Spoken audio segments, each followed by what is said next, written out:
Magandang araw mga kabi. So update lang tayo sa mga kalapati natin ngayon. So nagpakain na nga yung kasama natin ng mga stock bird natin, saka yung mga kalapati natin pinakain na nga. Ayan. So mga tatapos na silang kumain. So medyo konti lang yung pakain ngayon kasi araw nga ng Sabado. So ano sila, diet sila ngayon. So kumbaga parang fasting. Ito na yung gristle natin. So pagugulangin lang natin ng konti yan mga kabi, gagamitin na natin yan, gagawin natin breeder. So hindi ko pa alam kung saan ko ipapares yan, pero pagka after 3 months nga mga kabi, gagamitin na natin yan. Ayan yung gristle na yan. So yan yung mga kalapati natin. Ito mukhang medyo magaganda na yung kondisyon nito, yun na pwede nang gamitin.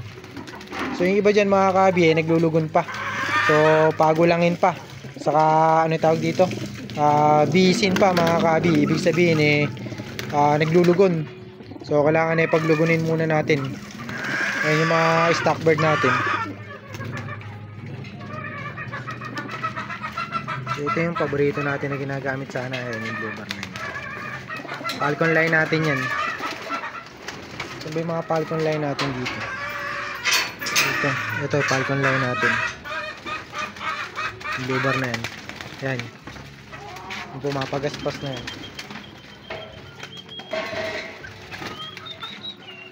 Tapos si Tatang. Si Tatang yung blue bar natin na matanda. Yung blue bar natin na matanda. Wala na.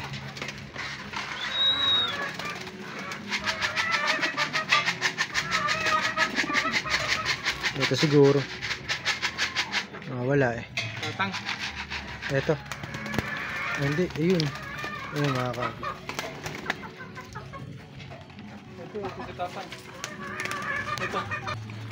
Ito may mga flyer natin, gutom pa. Ayan.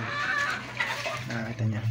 So, sa mga nagko-comment pala sa atin, pag nagpapaamo naman mga kabi, papakainin nyo lang sa kamay. So, ganun lang mga kabi, pagka ganyan. So, alam na nila. So, kahit na wala tayong pagkain, lumalapit sa atin, maamo. So madaling papasukin sa loob kapag maamo yung kalapati nyo. Kapag mailap kasi sa inyo, halimbawa nakikita pa lang kayo, lumalayo na, nabubugaw. So ibig sabihin, mailap yung kalapati nyo, saka mahirap papasukin nyo pag ganun, at hindi nga kayo kilala. So kapag ganito na maamo yung kalapati nyo, mabilis nga magturo, mabilis magsanay kapag ganyan. Ayan, nakita nyo. So yung iba sinasabi madali daw bihagin pag maamo yung kalapati. So conforme siguro sa kalapati nyo. Kapag ginugutom nyo talaga, saka hindi nyo inaalagaan ng maayos, madali nga bihagin yan. Saka depende talaga sa bloodline mga kabi. Meron kasing champion line na talagang dumadapo sa ibang bahay, pero dumudulo kapag nasanay nyo talaga at na ano nyo, kumbaga na disiplina nyo na maayos, dumudulo. So hindi lahat ng champion line talagang matalino na hindi nandadapo. So yung iba talaga dumadapo kahit na ano pang sabihin yung champion line. So yung champion line naman mga kabi, anak, apo, pamangkin ng champion. So kaya tinatawag na champion, related nga sa champion, kaya champion line. So hindi lang yung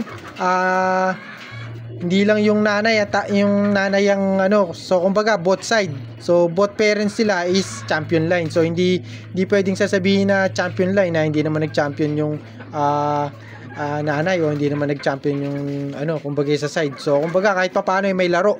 So hindi man nag-champion yung isang side, kahit papaano talagang nilalaro. So kaya tinatawag na champion line. So mahirap kasing tawagin na champion line tapos sa kabilang side pala netoy lang. So kumbaga fancy pala. So ibig sabihin mga pang display lang na kalapate, tatawagin yung champion line. So kahit nasabihin yung magulang nun ang tatay nun o nanay nun champion, tapos yung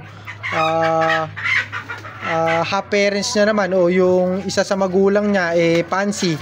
So ibig sabihin mga pang display na kalapate, yung mga iba yung balahibo, iba yung itsura, iba yung hawak. So kumbaga mga pang display nga mga kabi, iba yung itsura kumpara dito sa mga panglaban. So hindi nyo pwedeng sabihin na champion line. So yun yung punto ko rito pagka tinawag ko nga na champion line. So yung mga kalapati naman natin na yan champion line man yan kumbaga hindi pa tayo nakakapaglaro, kaya hindi pa tayo nakakapag-focus sa mga nagko-comment pala at Bakit daw nag-update tayo sa manok? So syempre channel nga natin to ito hobby lang naman natin yung mga manok, aso, isda, saka itong kalapate, hobby natin. So lahat ng hobby natin pwede naman natin na i-vlog. So sa mga bago dyan na kumbaga parang nagre-reklamo kapag nakakapanood na iba bukod sa kalapate, so baka hindi para sa inyo yung channel natin.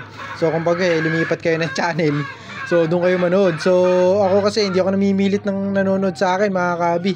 Nakita nyo naman hindi naman tayo gaano kumikita rito sa pag-vlog natin. Talagang hobby lang natin to. So kumbaga parang naging diary lang natin. So parang virtual diary natin sa mga kalapati natin tong pagbibideo natin. So kumbaga kapag hindi para sa inyo yung channel natin at nababad trip lang kayo pag napapanood nyo, halimbawa naging pakita ako ng mga manok, hindi lang kalapati, so sa iba kayo manood. So sa mga talagang kalapati lang yung inaalagaan. So tayo kasi marami tayong inaalagaan dito. Talagang lahat na yun i-vlog natin hanggat maaari.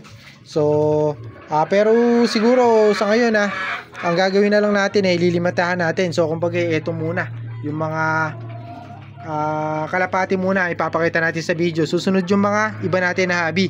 So kasi yung channel natin simula sa pool kasi puro mga kalapati yung binablog natin. Pero sabi ko nga sa inyo mga ka-hobby. So ibig sabihin hobby natin.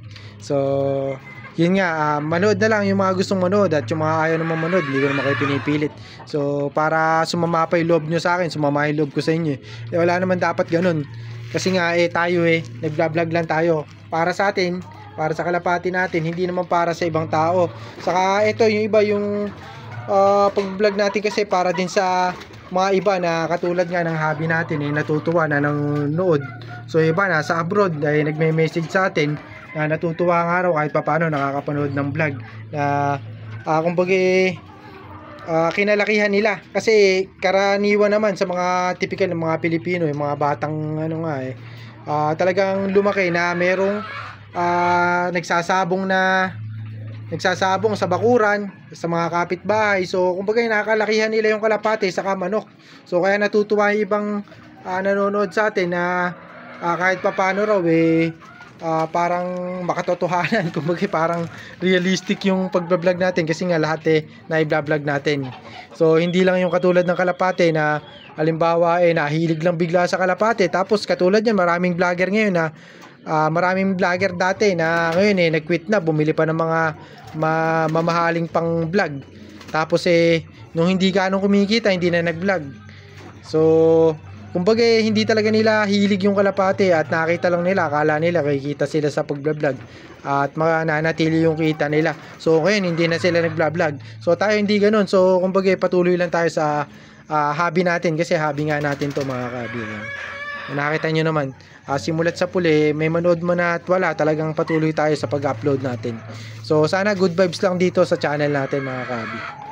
So no hate tayo, no hate.